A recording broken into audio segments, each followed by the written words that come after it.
Esta es la última llamada si te quieres inscribir al Diplomado en Medicina del Estilo de Vida de este año. Para más información, ve a amed.org. ¿Qué tal si jugamos a hacer gotas? Pues sí, está interesante, va a ser emocionante. Pero ojo, que cuando seamos gotas, se nos va a olvidar que éramos océano y vamos a sentirnos chiquiticos, y vamos a sentirnos débiles, y vamos a sentirnos amenazados y en riesgo, porque una gotica le puede pasar de todo.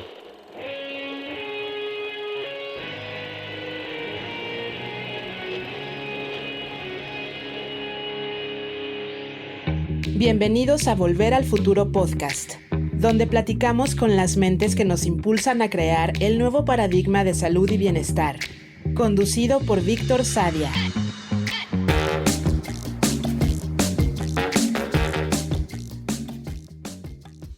Juan Carlos Torres es escritor, narrador y artesano de la palabra. Durante 18 años trabajó en la presidencia de Colombia como redactor de discursos, participando en procesos de paz y siendo coautor del discurso con el que el presidente Juan Manuel Santos recibió el Premio Nobel de la Paz. Actualmente facilita talleres de escritura y experiencias de autoconocimiento. En este episodio volvemos a una segunda conversación que se abre desde otro lugar y que se enriquece si escuchas la primera antes de entrar aquí. La encontrarás en el episodio 221. En este episodio empezamos hablando del proceso, de escribir, de crear, de planear y de lo que pasa cuando la vida no sigue esos planes. Poco a poco la conversación se mueve hacia la duda, la necesidad de entenderlo todo y la posibilidad de soltar esa exigencia. Hablamos de fe y de escepticismo, del ego, de la búsqueda espiritual y de cómo a veces, incluso la búsqueda puede convertirse en otra forma de control. Aparece entonces una imagen que atraviesa todo el episodio, la gota y el océano, para explorar qué significa vivir entre lo que creemos ser y lo que quizá ya somos. Y desde ahí regresamos a lo cotidiano, al trabajo, a las decisiones, a la incertidumbre, con una pregunta de fondo que no se resuelve, pero se habita. ¿Qué tal si vivir no es entender ni resolver, sino participar? Muy buenos días, muy buenas tardes, muy buenas noches. Hoy nos acompaña Juan Carlos Torres. Búho, gracias por estar aquí, hermano. Te quiero. Hola, mi querido hermano Víctor, qué felicidad volvernos a encontrar prácticamente un año después de nuestra primera conversación, del primer podcast que hicimos juntos. Muy feliz de estar contigo y con tu afortunada audiencia. Gracias, amigo. Justo hoy veía que nuestra conversación pasada fue el 25 de febrero del año pasado. Hoy estamos a 12 de marzo, prácticamente el año. Y voy a empezar por ahí, aunque quiero, bueno, en fin, vamos a fluir de muchas maneras, pero para mí ya te lo había dicho y te lo quiero decir aquí, esa conversación para mí fue muy importante en mi vida. Me hiciste notar, hubo un momento ahí como a los 30 minutos que estamos conversando, que te estoy escuchando y me estoy notando teniendo un miedo crónico respecto de temas de mi trabajo, y en ese momento como que se me ilumina el sistema, decir es que claro, todo lo estás viendo a través del miedo. Y cuando volví a escuchar la conversación, puedo notar ese momento en mí que no nada más fue un insight intelectual, fue como si se me reescribieran memorias, células, energías, posibilidades en tiempo real. Y eso sucede, tú sabes, en momentos de terapia, en momentos de amistad, en momentos sublimes de experiencias. Y a mí me sucedió contigo en ese momento. Entonces, no es que lo quiera recrear, no busco eso, simplemente es saber que este espacio es tan mágico y tan poderoso que a veces yo mismo limito lo que puede suceder en un minuto y en una charla, y creo que eso es algo hermoso, hermano. Entonces nada más te lo quería recordar, reconocer y celebrar juntos. Pues yo también me di un repaso en nuestra conversación del año pasado y encontré mucha belleza en ese intercambio, no solo de ideas, sino de sensaciones, de emociones, incluso de revelaciones. Entonces nos fuimos por el mundo de las palabras, que es el mundo que tú y yo habitamos a diario, en el que nos movemos, tanto la palabra escrita como la palabra oral. Y fue hermoso ver cómo nos fuimos adentrando en lo que puede haber más allá de las palabras, en esa comunicación que es corazón a corazón, emoción a emoción, pero más allá que todo de eso, espíritu a espíritu. Entonces, la verdad, pues sí, también me emocionó mucho recordar ese momento. Como tú dices, no venimos a repetirlo, aunque sí venimos a revivirlo y a expandirlo cada vez más desde este nuevo yo que estamos habitando prácticamente un año después. Gracias, hermano. Me noté cuando abrimos la llamada del Zoom que traía, o sea, tuve una mañana bastante ocupada. Ahorita también, si quieres, podemos hablar un poquito de dónde estamos, cómo estamos. Pero, ¿sabes? Nada más abrir el Zoom y sonreír con ganas de verte es muy mágico porque casi como que fue una sonrisa, como que ya sucedió la conversación, ¿sabes? No es de anticipación, es simplemente decir, yo ya soy eso que sé que va a suceder y me llena, ¿sabes? Y eso es algo que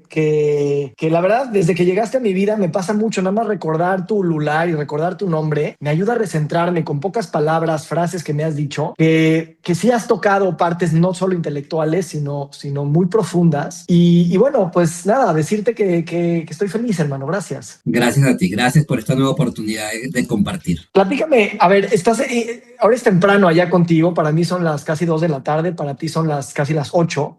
¿Cómo inicia tu día y cómo estás en tu semana? ¿Cómo estás ahora? Bueno, mira, estoy en uno de mis lugares favoritos de la tierra, que es un pequeño apartamento que tengo en una población que se llama Paipa, departamento de Boyacá, que queda a un poco menos de 3 horas por coche desde Bogotá.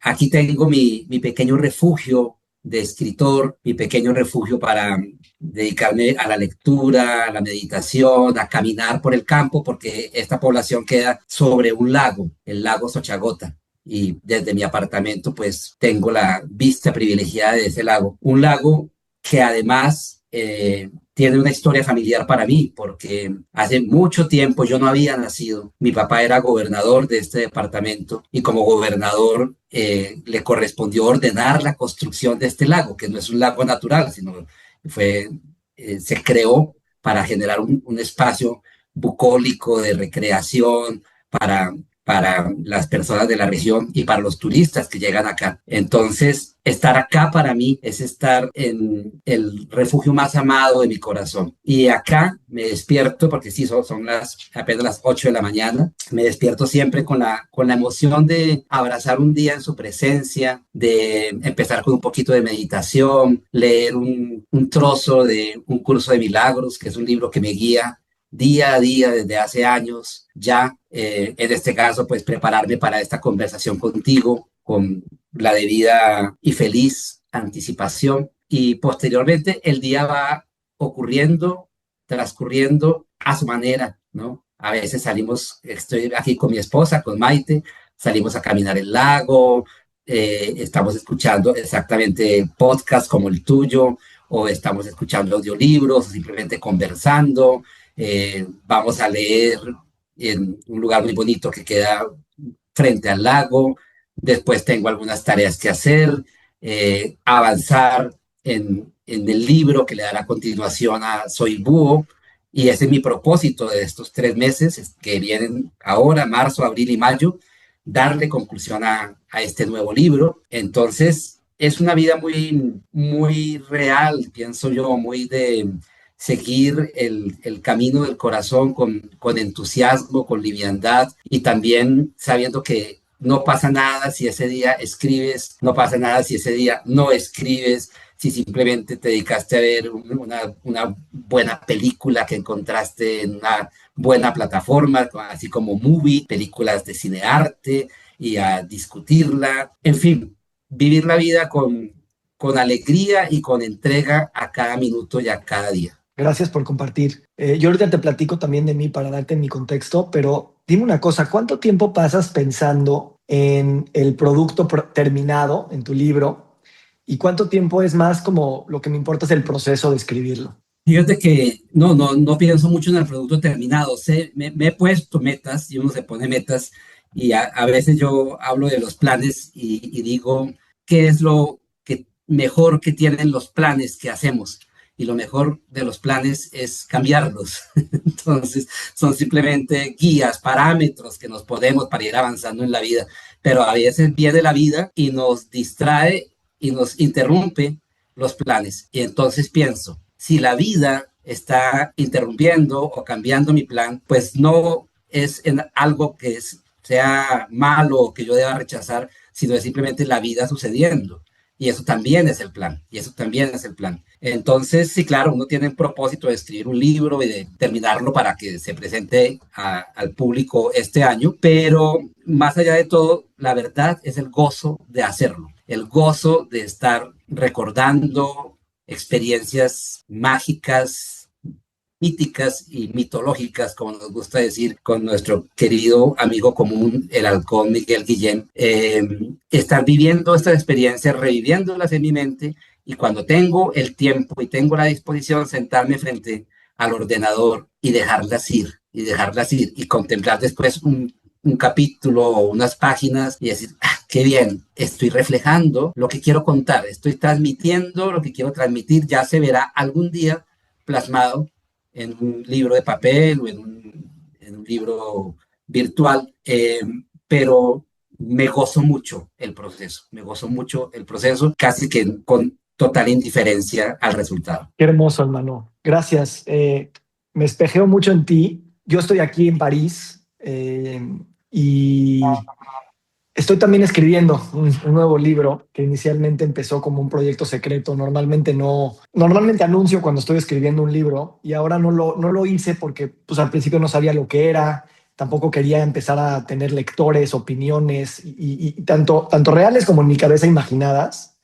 Pero ahora que ya es algo más concreto y completo, ya lo he compartido con algunas personas. Y sabes, justo estoy en esa transición. Estoy por cumplir 40 años en un mes. Y el regalo que me estoy queriendo dar y me estoy dando es el disfrute del proceso, más allá del resultado. Y creerme que ese es el mejor regalo que me puedo dar. No el libro, sino haberme sentado a escribir, a hacer algo que amo y que disfruto, aun cuando muchas voces en mi cabeza es como, güey, estás perdiendo el tiempo, esto nadie lo va a leer, esto no te va a traer ni un peso, esto no te está construyendo hacia el mundo de afuera. O sea, todas esas voces, y decir, precisamente mi regalo es hacer algo que es antiproductivo y solamente por el gusto de decir, esto es lo que yo quiero y yo decido hacer. O sea, es algo muy bonito que me estoy dando el permiso de hacer. Y bueno, estoy orgulloso de lo que está saliendo, pero más por primera vez creo que es no por primera vez, porque siempre escribir me transforma, pero me está transformando de una manera que no era anticipada por mí, porque estoy tratando de escribir de una manera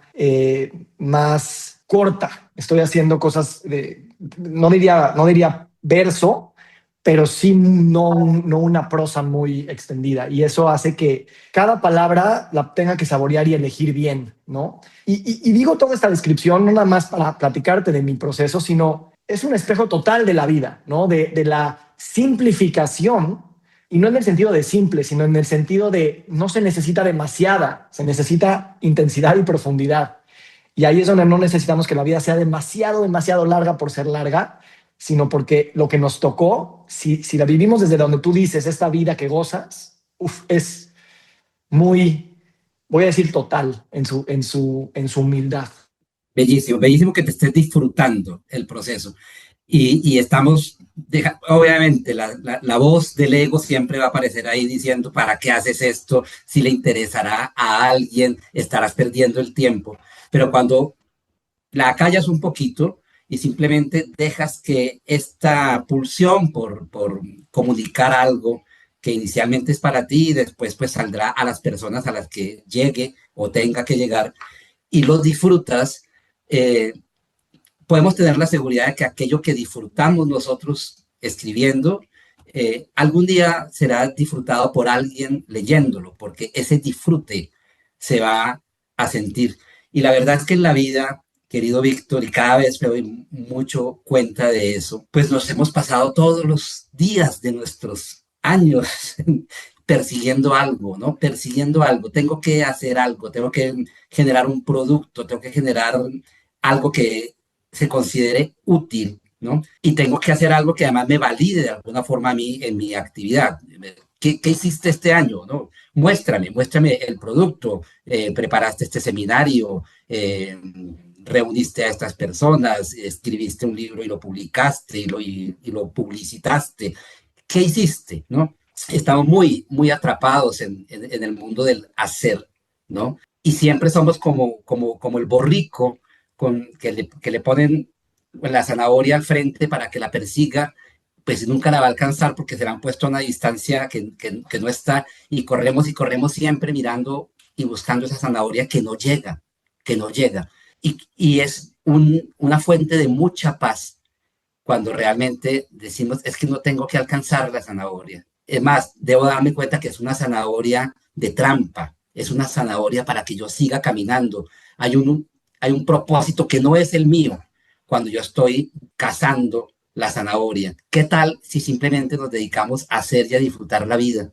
Como te decía antes, un día fuiste productivo, entre comillas, y el otro día no lo fuiste, y no sabes realmente qué de eso es productivo y ni siquiera si vale la pena ser productivo. Lo único que vale la pena, pienso yo, es ser feliz, ¿no? Ser feliz. Y esa felicidad se reduce fácilmente a ser tú mismo en las circunstancias que te están rodeando y entregar tu corazón a cada minuto, ¿no? A cada minuto. Entonces, en la medida en que vamos soltando ese apego al resultado, pues estamos encontrando un camino a la paz mental y realmente a la felicidad. Me resuena esta frase de entregar tu corazón a cada minuto, porque puede ser escuchada y leída como un tanto una frase cliché, ¿no? Pero como yo la interpreto, y no digo que lo digas como cliché, pero como yo la interpreto ahora es, pones tu corazón en la mesa en cada instante de tu vida, con toda la fragilidad que eso implica, de poner tu corazón ahí cada minuto. Y la paz mental no viene porque todo es calmado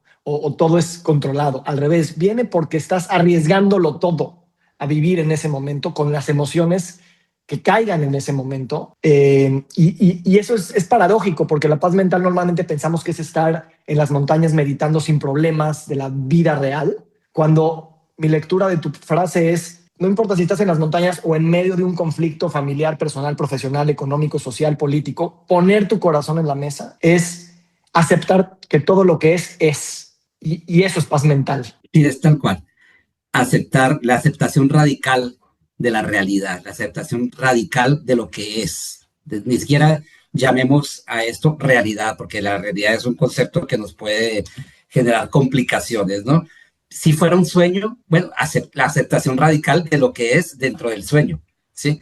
Si es un juego, aceptación radical del juego que estás jugando, entendiéndolo como juego. En el fondo, esa es una definición alternativa y muy interesante del amor, ¿no? Cuando hablamos de amor, hay tantas maneras de ver el amor, ¿no? ¿Y qué tal el amor como aceptar lo que es?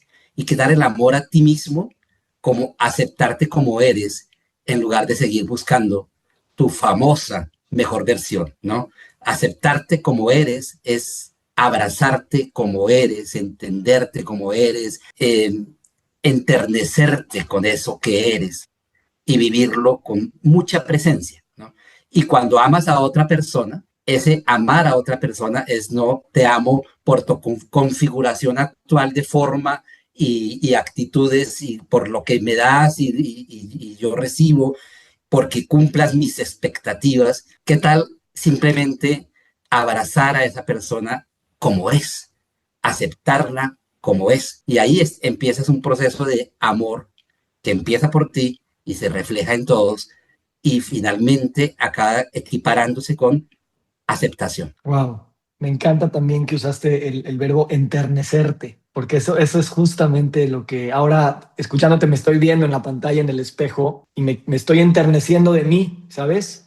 Sin juzgarme, y me estoy enterneciendo de ti, de que estás aquí diciéndome, enternécete de ti. Y creo que, como dices, es una de las formas de definir el amor y me encanta. Me gustaría preguntarte lo siguiente. Yo no sé cómo sea contigo, ya mencionaste la palabra realidad. Yo ahora he estado jugando mucho con la inteligencia artificial y no es descabellado pensar y tú sabes que has experimentado en varios niveles y experiencias de conciencia y de entender planos de realidad que se mueven en el espacio, que se mueven en el tiempo, que el espacio y el tiempo tampoco es nada más que conceptos que nosotros creamos. A mí a veces me da una sensación de pérdida de piso, no saber el tema de la realidad. Y no es descabellado pensar que, o sea, no importa si estamos en una simulación, en un juego, precisamente como dices, si es un juego, pues ver lo glorioso que es el juego. Si es una simulación, ver lo glorioso que es la simulación. No sé si tu nuevo libro apunta a temas de estos, me imagino que sí.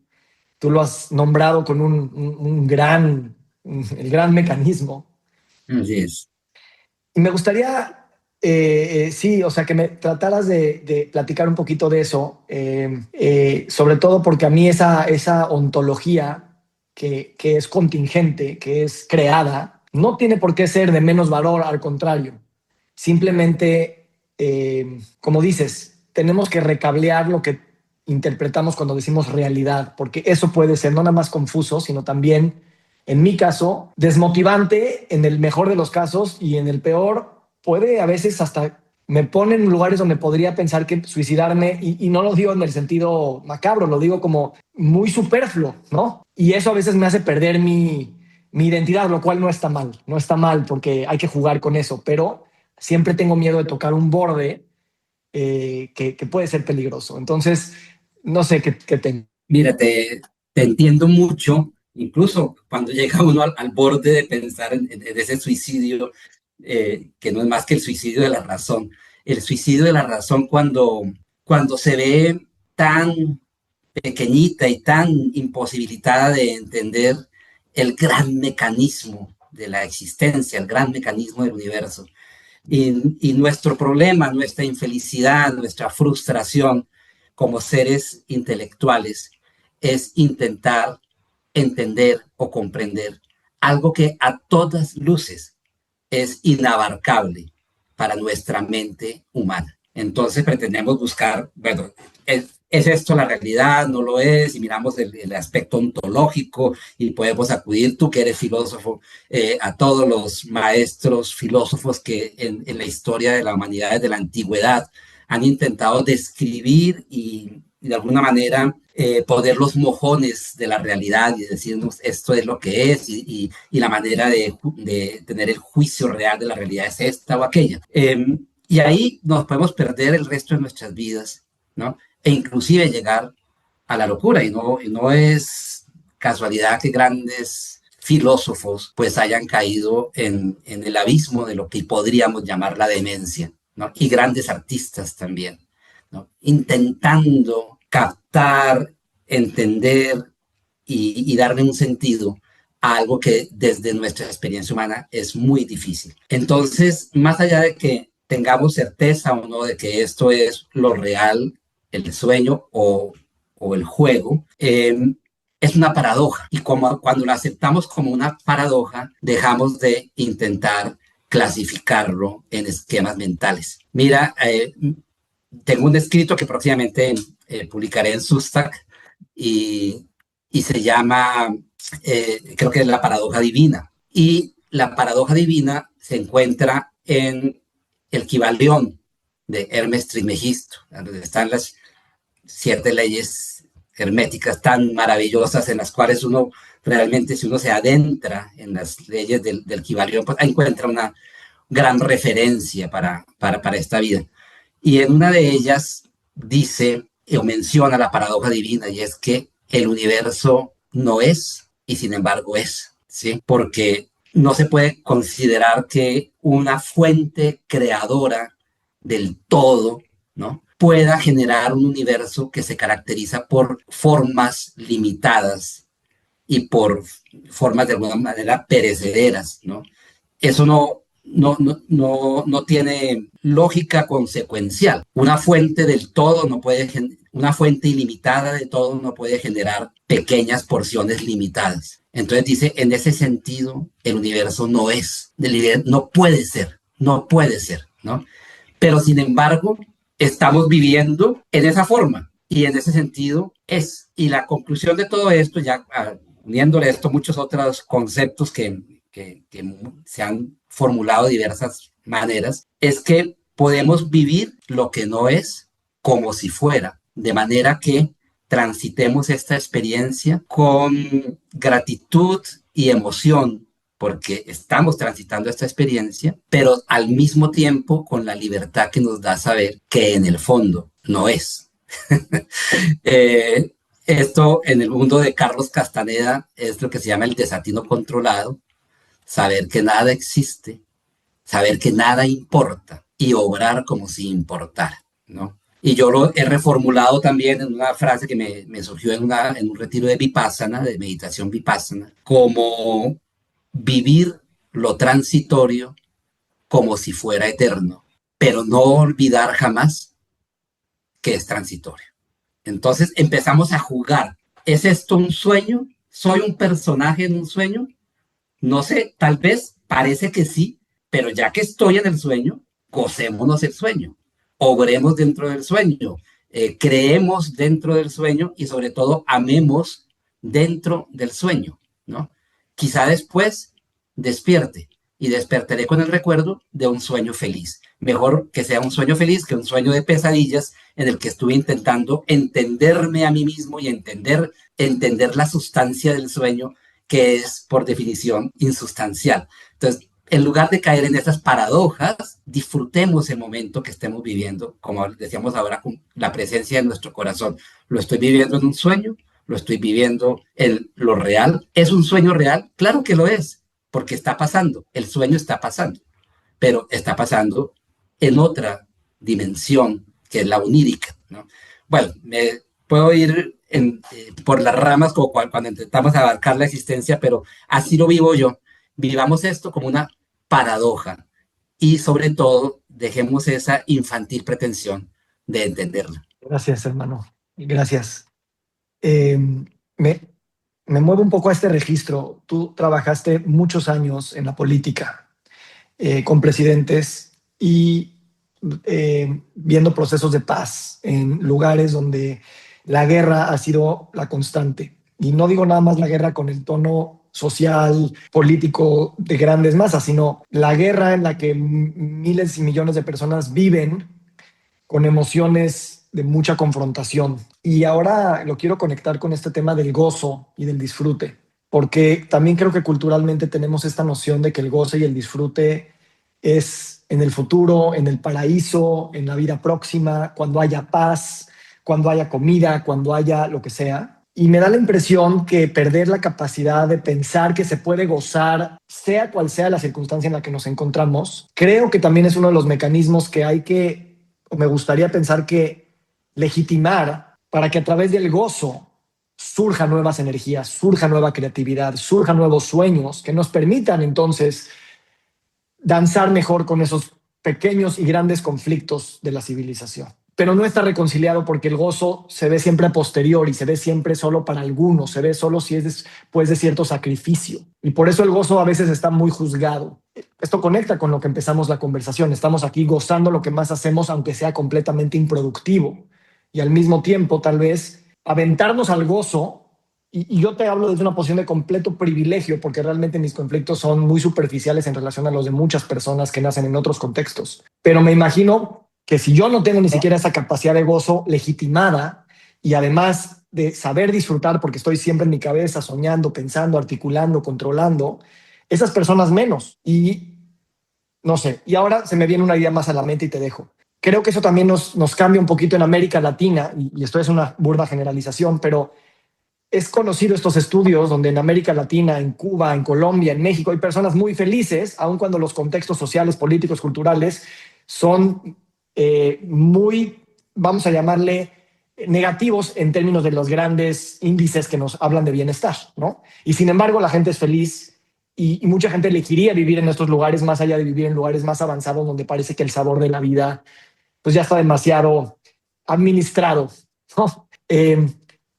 No sé a dónde llegar con esto más que regresar al tema de cómo concilias este tema del gozo con la semilla para desde ahí vivir y tal vez construir otras formas de habitar este sueño geopolítico colectivo. Sí, mira, me haces pensar con esto que referencia que haces a América Latina y su felicidad intrínseca. En el caso de Colombia, por mucho tiempo nosotros lideramos la tabla mundial de felicidad. Pero esto era, te digo, hace 15 años o 20 años siempre hacían, no sé cómo hacen esas estadísticas, pero cuál es el país donde la gente se declara más feliz. Y Colombia lideraba. Y entraba uno a ver la realidad del país y estábamos en un conflicto interno con guerrillas, paramilitares, narcotráfico, unas tasas de homicidio muy altas, inseguridad en las calles o para ir de un lugar a otro en el país, zonas vedadas en las regiones selváticas o fronterizas. Hoy ha mejorado mucho eso, por fortuna, pero no que no exista todavía, ¿no? Y sin embargo, liderábamos el ranking de felicidad, ¿no? Entonces me pongo yo a pensar, ahora pensando en este momento, cómo explicarlo, ¿no? Y siento lo siguiente, porque también tú haces la comparación con sociedades más desarrolladas, cómo están viviendo los escandinavos, que son como el ejemplo de las sociedades que están tranquilas, total seguridad, el estado de bienestar, mejor dicho, todo de alguna manera solucionado y grandes tasas de suicidio y depresión, ¿no? Entonces, ¿por qué? ¿Y por qué, mientras tanto, países como México y Colombia nos las pasamos de fiesta en fiesta, de festival en festival y carnaval en carnaval, en medio de los asesinatos y las bombas, ¿no? Y yo creo, y estoy muy convencido, de que nosotros en este reality al que llamamos vida humana y que se desarrolla en este pequeño globito azul, al que llamamos Tierra, venimos con una intención muy específica. No venimos tanto a aprender, no venimos tanto a buscar caminos de evolución, etcétera, mucho menos a jugar el juego de la condena y la salvación. Venimos a experimentar. Somos grandes experimentadores. Desde el mundo del espíritu hemos decidido encarnar en un planeta en el cual conviven todas las contradicciones, todas las emociones, ¿no? Un planeta, pues un buen reality, ¿no? Porque si te vas a inscribir en un reality, pues algo en uno que tenga muchas aventuras y muchos riesgos, en el cual tú puedas lucirte de alguna manera y pues vivir esa adrenalina que no vivirías en el reino espiritual. Entonces, si venimos aquí a experimentarnos en todo ese mundo de contradicciones, emociones, riesgos y aventuras, pues qué mejor lugar para hacerlo que en países que estén entre la guerra y el carnaval, ¿no? Como Colombia y México, por ejemplo, como Latinoamérica en general.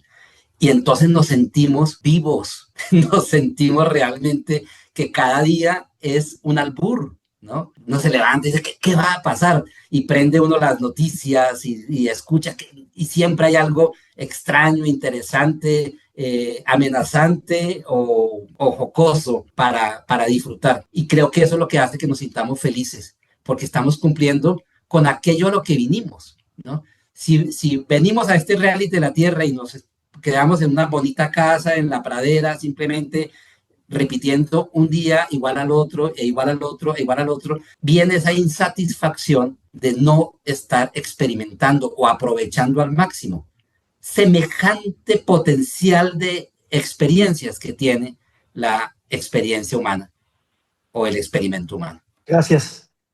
¿Qué opinión te merece? A ver, dos cosas que la verdad no las he platicado con nadie. Ahorita con todo lo de la inteligencia artificial hay mucha gente que dice, y no me importa si es cierto o no, la pregunta no va para eso, pero que dice que los robots van a poder hacer todo para darnos las necesidades que los humanos vamos a necesitar, y hace sentido empezar a pensar en un ingreso global estandarizado. Nada más por nacer ya tienes un sueldo, ya puedes comprar casa, coche, comida, etcétera, etcétera, ¿no? Y que trabajar va a ser opcional y que trabajar va a ser, si quieres, por placer, no para sobrevivir. Eso por un lado. Por otro lado, estamos mandando cohetes a la Luna, a Marte, y hay una creíble avenida donde podemos volvernos una especie multiplanetaria, también en una dimensión de tiempo ya concebible. Y no importa cuándo, el punto es, ¿qué opinión te merece que estas dos posibilidades están ya con nosotros acá? Y cómo los humanos, suponiendo que ya estuvieran aquí esas posibilidades, vamos, ¿tú crees, evolucionar en base a pensar que ya hay humanos en otros lugares? Y también el trabajo ya no es la fuerza ordenadora de lo que estamos haciendo acá, porque últimamente casi en todas las civilizaciones de la Tierra, al menos las que no son más tribales, sí, el trabajo es lo que ordena lo que vienes a hacer para que puedas ganar dinero y vivir, ¿no? Entonces son dos preguntas con distintas dimensiones, pero tal vez hay un tronco común, y si no, nada más contesta lo que te venga. Bueno, pienso que es parte del desarrollo muy interesante de esta experiencia humana, ¿no? Estamos llegando a un punto en el que nuestra inteligencia, y nuestra inteligencia tanto meramente mental como física, como de llevar las cosas al mundo físico, está logrando crear componentes o elementos como la inteligencia artificial en los cuales podemos delegar la creación de muchas cosas que antes hacíamos nosotros, ¿no? Y se está generando un nuevo mundo. Pero pues estas grandes revoluciones de la humanidad pues han ocurrido siempre, ¿no? Desde que descubrimos el fuego, se inventó la rueda, pasamos de ser civilizaciones nómadas y recolectoras a la revolución agrícola. Son revoluciones que realmente cambiaron totalmente el estatus, la forma de vida, o no más cuando pasamos de ser a través de un eslabón perdido que seguimos buscando, pues unos simios que andaban por la tierra a ser el Homo sapiens, ¿no? Y ya empezar a generar todo esto. Y esto que estamos viendo ahora es la clara y esperable evolución del Homo sapiens, ¿no? A través de su conciencia y de su inteligencia está llegando a un punto en el que él mismo se empieza a hacer irrelevante para aquello que antes era indispensable, ¿no? Y empezamos a delegar en esta inteligencia artificial y en estos futuros robots que supuestamente nos harán la vida, no digo más fácil, pero sí totalmente distinta, totalmente distinta. Y como en cada caso, nos acomodaremos y llegaremos a nuevas instancias de la experiencia humana de otra manera, ¿no? Dicen que otras civilizaciones tipo Atlántida o Lemuria tuvieron tal desarrollo tecnológico, así como el nuestro, que acabaron autodestruyéndose, ¿no? Y de alguna manera lo que había que salvar o rescatar de las civilizaciones ha llegado a nosotros a través de grandes maestros ascendidos, pero igual su gran tecnología se perdió. Queda tal vez en nuestras células el recuerdo de esa tecnología y la estamos volviendo a hacer. A ver si esta vez lo hacemos mejor. Y vuelvo al tema del juego. Vamos subiendo niveles en el juego y en la última vez que jugamos, digamos, cuando éramos la Atlántida, pues nos destruimos. Entonces, Game Over salió en la pantalla de nuestro videojuego. Bueno, ok, volvamos a empezar nuevamente. El fuego, la rueda, la revolución agrícola, la escritura, bueno, todo esto, lenguaje, etcétera, ¿no? A ver si esta vez obtenemos un resultado diferente, ¿no? Y pienso que es posible que sí obtengamos un resultado diferente. En lo que yo veo ahora en la humanidad, en medio del caos, en medio de la guerra de Medio Oriente y Ucrania y los líos del narcotráfico y las bombas y los líderes absolutamente psicóticos y ególatras que tiene hoy las grandes potencias del mundo, ¿no? En medio de todo eso, una masa crítica de seres humanos que estamos decididos a recordar nuestra conciencia universal, a recordar quiénes somos y a ayudar de cada cual desde nuestro campo de acción a que todo esto que está pasando en el mundo físico, que puede ser el mundo físico onírico a la vez, pues tenga un desenlace diferente, ¿no? Un desenlace que nos lleve a conocernos más a nosotros. ¿Qué tal si todos estos robots que van a hacer lo que ahora hacemos nosotros nos dan el tiempo para nosotros ir no a Venus, no a Marte, no a Júpiter, sino al interior de nuestro ser donde habita un universo absolutamente inexplorado y realmente habita el recuerdo de nuestro ser? Entonces, yo en general soy siempre muy optimista y más que optimista, ya que venimos a experimentar, pues que pase de todo, ¿no? Que lleguen los robots, que viajemos a los planetas, que la tecnología nos ayude a tener más tiempo libre y que en ese tiempo libre muchos de nosotros aprovechemos para avanzar en una exploración que no es del espacio exterior, sino del maravilloso e inabarcable espacio interior. Me encanta. Qué hermoso, hermano. Gracias. Me da curiosidad que nos leas, si quieres, aquello que trajiste para leer, no sé qué sea, pero ahorita es buen momento si tú gustas. Sí, porque estamos hablando justo de eso. Y cuando tú me dijiste, búscate un texto, puede ser tuyo, puede ser de otra persona que te llame la atención leerlo, compartirlo en este podcast, me vino inmediatamente a la cabeza un poema que escribí cuando tú no habías nacido, querido hermano. Lo escribí a los 17 años y salió en mi primer libro, que es un libro de poemas pequeñito, donde la Vía Láctea es la protagonista, que se llama Sueño y Eternidad, ¿no? Y me vino a la mente este poema porque creo que nos puede dar una buena reflexión y se llama Ansias de Eternidad. Imagina este muchacho de 17 años soñando esto. Hoy tengo sed de infinito y ansias de eternidad. Hoy quiero subir alto, tan alto que no sienta, y quiero escapar de todo y llenarme de todo. Voy a escalar los montes donde habitan los dioses y voy a perderme alegre entre la noche. Acallaré el rumor del mar y las estrellas y dormiré sonámbulo entre el sol y los bosques. Voy a soñar y entonces voy a hacer realidad.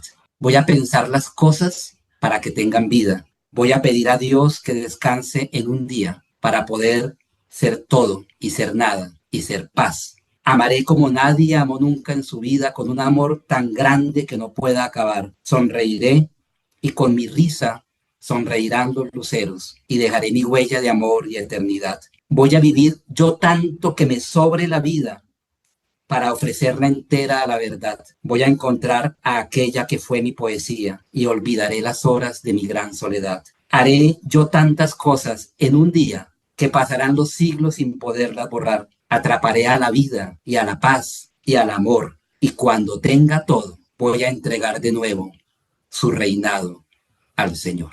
Ese era mi sueño, querido hermano. ¿Y sigue siendo? Lo, lo leo casi con dos lecturas, ¿no?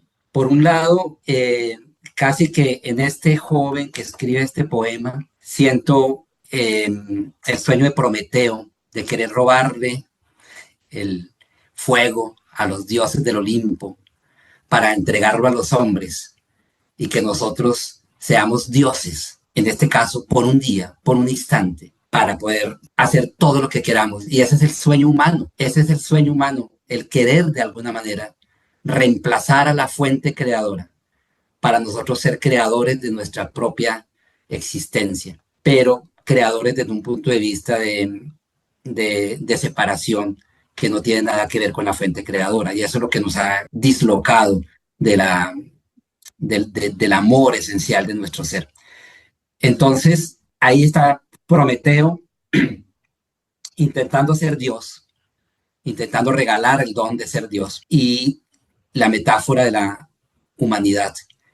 Pero después encuentro en el último verso la salida a ese sueño prometeico y es, al final de todo, voy a jugar con todo, porque voy a jugar con el universo, voy a jugar con aquello de lo cual soy co-creador, voy a viajar por el espacio, voy a crear realidades, voy a tener amor, voy a entregar abundancia, pero al final voy a entregar de nuevo su reinado al Señor. Es decir, al final me rindo ante la magnificencia de la existencia y me dejo llevar como un niño en los brazos de su creador, ¿no? Y creo que he vivido esto, como todos los humanos, queriendo ser los dioses de nuestra vida, y que hoy estoy en el momento feliz en el que entrego todo al Señor, ¿no? Y permíteme leerte porque después encontré anoche, un poemita pequeño de Rumi que nos complementa muy bien esto, porque como si hubiera sido escrito ad hoc para esta conversación. Y dice Rumi en estos pequeños versos: el ego es una escalera que ascendemos y de la que al final nos caemos. Cuanto más alto suba el ego, más devastadora será la caída. En su locura, El ego inflado reclama la igualdad con Dios. Muere a ti mismo y vive a través de él si estás buscando unidad. Aspirar a reinar con Dios está muy lejos de estar en Dios. Entonces, retomando el poema, Ansias de Eternidad, quería reinar como Dios. Pero al final decidí estar en Dios, que es infinitamente mejor, más libre, más amoroso y más pacífico. Pero quisiera escuchar tus reflexiones al respecto, hermano. Bueno, primero que nada, yo también traje un poema de Rumi y puedes leer las últimas dos frases, aspirar a reinar con Dios. Ya lo retomo. Aspirar a reinar con Dios está muy lejos de estar en Dios. Ok, ok, eso me cambia un poquito mi lectura, pero creo que cuando tú dices que tienes dos lecturas, también tal vez Dios, a ver, mi poema viene también de Rumi con esta noción que Rumi repite mucho y es lo sagrado no es tocar lo sagrado, sino querer ser sagrado, sino ese, en inglés se dice longing, no sé cómo se dice en español. Como Y anhelar, ¿no? exacto, el anhelo es lo más sagrado que hay, el no llegar. Y tu poema me encanta porque es quiero llegar, lo tengo por un día y después lo regreso.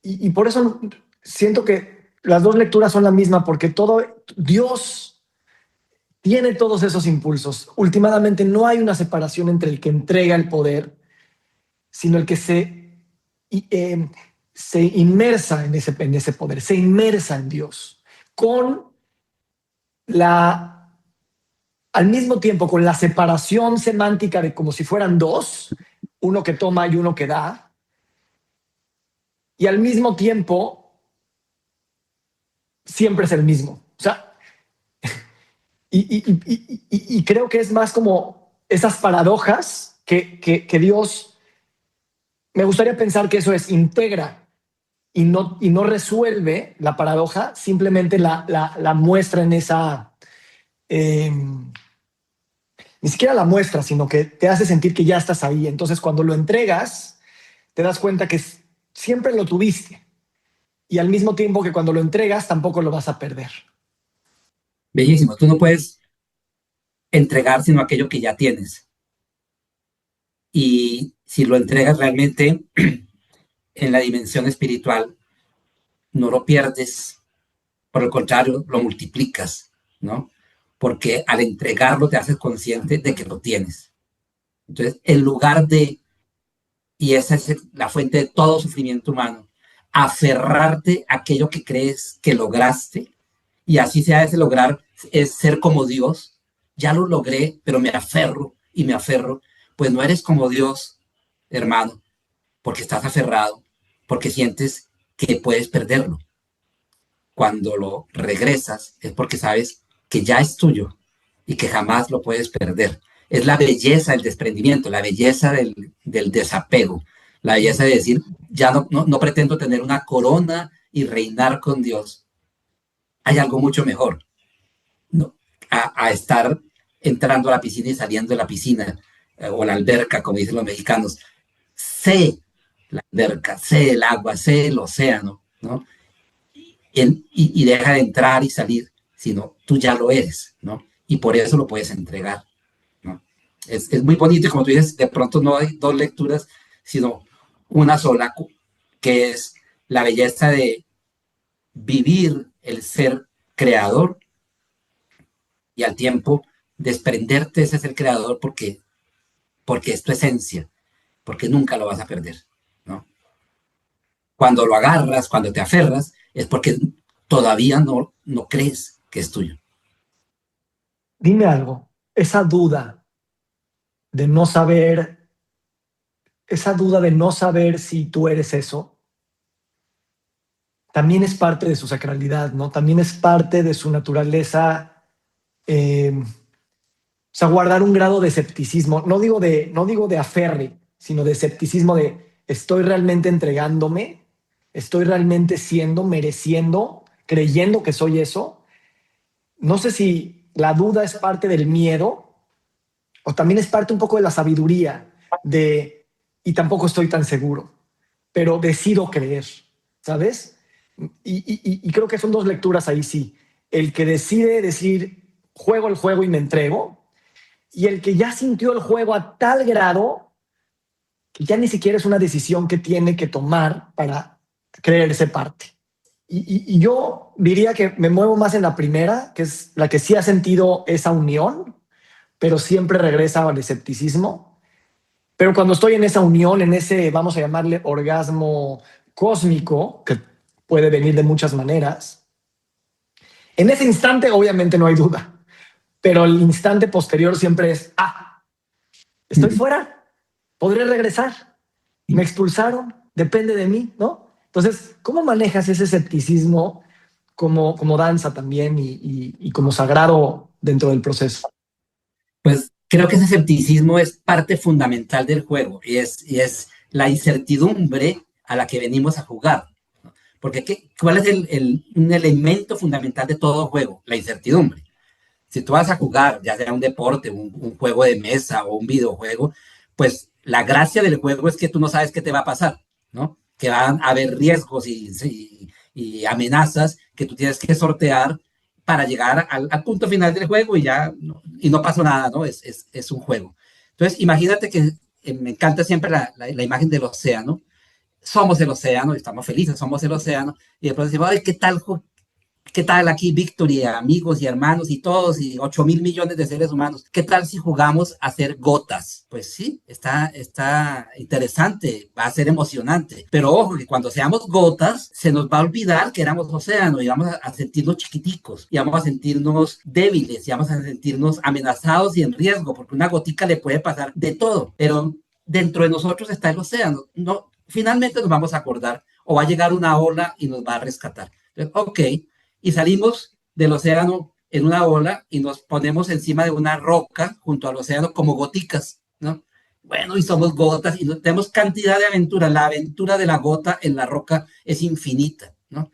Que tengo miedo de morirme porque de pronto llega el sol y me evaporo, que tengo miedo de otras gotas que se juntan conmigo y entonces voy a perder mi identidad de gotica especial y alargada y voy a volver una gota oblonga. En fin, el susto de la gota, la incertidumbre, el escepticismo, ¿no? ¿Será que sí soy océano? Y mira al océano, que lo tiene ahí al lado, con temor. Uy, qué cosa tan grande. Y si yo entro a ese océano, voy a perder mi famosa y amada identidad de gota, ¿no? De gota. Pero es que vinimos a hacer gotas para jugar a eso, ¿no? Para jugar al miedo, como cuando tú entras a una película de terror y tú pagas boleto por ir a asustarte, pero al tiempo estás comiendo crispetas, ¿no? Porque sabes que es de mentiritas este juego, ¿no? Y al final dices, bueno, ya viví mi experiencia de gota, fue interesante, fue emocionante, tuve mucha adrenalina porque pensé que me moría y después que no y tal. Ahora, listo, ¿no? Te preparas para que venga la próxima ola y te recupere para el océano. Y lo que hace sentir cuando regresas al océano es, pues es lo que siempre he sido, ¿no? Aún como gota lo era, siempre lo recordé, pero a veces se me olvidaba y entraba en el escepticismo. Entonces veo el escepticismo como parte del juego al que voluntariamente venimos para sentir que somos lo que no somos, pedacitos de lo que somos y, y tener esa capacidad para buscar dentro de nosotros el recuerdo muy pacífico de nuestro verdadero ser, ¿no? Y cuando lo recuerdas, ganas el juego, ¿no? Ya ese era el objetivo. Voy a creer que soy amenazado para finalmente recordar que nada me puede amenazar, ¿no? Y que soy todo, ¿no? Por ahí Uf, lo tomaría. ¿Ya habías pensado, trabajado esta imagen de vamos a jugar a hacer gotas? ¿O te salió Sí, ahora? no, la imagen de la gota la he trabajado, siempre ha sido para mí una manera muy clara de explicar el juego de la individualidad o del ego dentro de esta existencia, ¿no? Me encanta, porque hay una frase de Rumi, creo que dice, no eres una gota del océano, eres el océano en una gota. Y si te leo bien, eres el océano en una gota y también perdón, eres una gota del océano, pero también eres el océano en una gota al mismo tiempo, ¿no? Así es. Y me gusta porque la primera frase da una afirmación que me encanta, cuando eres el océano no hay duda, pero también el grado de escepticismo es muy necesario para no volverse dogmático con uno mismo, con decir ya tengo la lectura de la realidad, para que otras personas puedan tener otras versiones de sus realidades y les des lugar y no decir, no, no, es que yo ya encontré cuál es el océano y ser parte del océano también incluye ese escepticismo de que pues no sé muy bien cómo definirlo y por lo tanto si alguien lo define diferente, bienvenido a este, vamos a llamarle, a este juego de nado, ¿no? Bienvenido a nadar con nosotros. Así es, y volviendo a lo que hablábamos al comienzo de esta sensación de impotencia y a veces de borde a la locura que tenemos cuando empezamos a pensar en esto, pues imagina tú a la gotica aventurera, que está situada en una roca junto al océano, y que hace gotica aventurera y mire el océano y dice, yo quiero entender lo que es el océano, uy, ¿cómo será ser océano? Pues no le cabe en su mundito de gota, no le cabe entender el océano, pero sí le cabe saberse océano, que eso es una cosa que no se puede entender intelectualmente, ¿no? Por eso, si lo pretendemos entender con nuestro intelecto, nos vamos a volver locos o grandes escépticos. Simplemente, esto no, voy a negar el océano. No hay tal océano. ¿Quién dice que hay un océano? Si yo solo veo gotas en esta roca, no hay océano, ¿no? Pero entender que eres roca, que no lo vas a entender, saber que eres roca es algo que implica no intelecto, sino eso que se llama fe, ¿no? Tú tienes que tener la fe, la confianza de que siendo una gotica frágil y expuesta a todas las vicisitudes de los climas, eh, eres océano.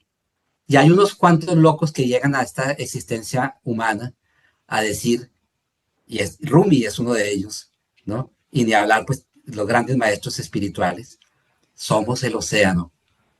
Y las goticas nos miramos unas a otras con perplejidad. Océano, pero si somos de este tamañito, océano.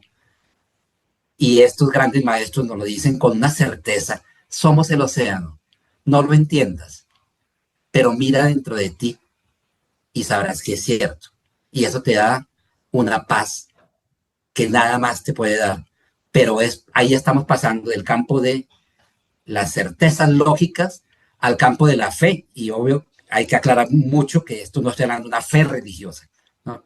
La fe en la posibilidad y la realidad de una dimensión mucho mayor de la cual tú haces parte, así en este momento no la estés experimentando. Me encanta, gracias. Me encanta porque me acabas de aclarar algo que voy a tratar de poner en palabras. Ser el océano no es, sí se siente como una certeza cuando observas adentro de ti, pero no es esa certeza que alguien te da, es la fe, es el brinco, es la apuesta que tú decides hacer de que eso es, de que eso eres. Y es una fe. Y eso me hace pensar que estos iluminados a quien refieres, no les cayó la iluminación de afuera y le dijeron, tú eres el elegido y te vamos a iluminar para que veas el océano, sino que estas personas brincaron al vacío con fe y dijeron, esta es la realidad. Y es tanta su fe que casi que crean la realidad en ese suspiro, en ese brinco, en esa palabra en el que emiten una palabra. Eso es un poquito Dios creando el mundo con la palabra. Al momento en que la cree, el momento en el que habla, crea. ¿Sabes? Ese es el abracadabra, ese es el soplo divino es en el momento en el que habla, se crea. Y eso no es un acto de certeza, es un acto de fe que es tan fuerte que vive ya en la existencia como certeza. Y hablando de ese acto de fe, desde un punto de vista ontológico, se me ocurre lo siguiente, porque está esta frase tan maravillosa, que es eso que tú dices, se crean al dar ese salto, ¿no?